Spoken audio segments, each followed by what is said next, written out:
حدیث جبرائیل کے مطالعے کے دوران میں قرب قیامت کی نشانیوں کا ذکر ہوا تھا۔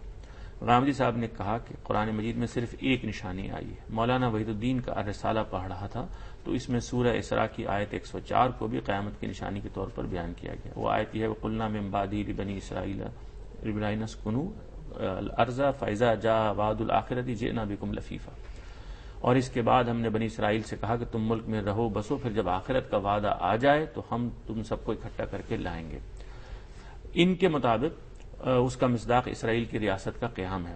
غامدی صاحب اس آیت کو کس طرح لیتے ہیں؟ یہ واقعہ بھی تو حدیث جبرائیل میں بیان کردہ واقعات کے زمانے ہی میں پیش آیا۔ جی، جہاں تک میں اس کو سمجھ سکا ہوں، میرے نزدیک ان مفسرین کی رائے اس میں بالکل ٹھیک ہے جو اسے بنی اسرائیل کے دوسرے حادثے کے معنی میں لیتے ہیں، یعنی ایک مرتبہ وہ بابل میں جلا وطن کر دیے گئے تھے، پھر ادھر ادھر سے ان کو جمع کر کے دوبارہ وہاں آنے کا موقع ملا، اس کا ذکر قرآن مجید نے کیا ہے۔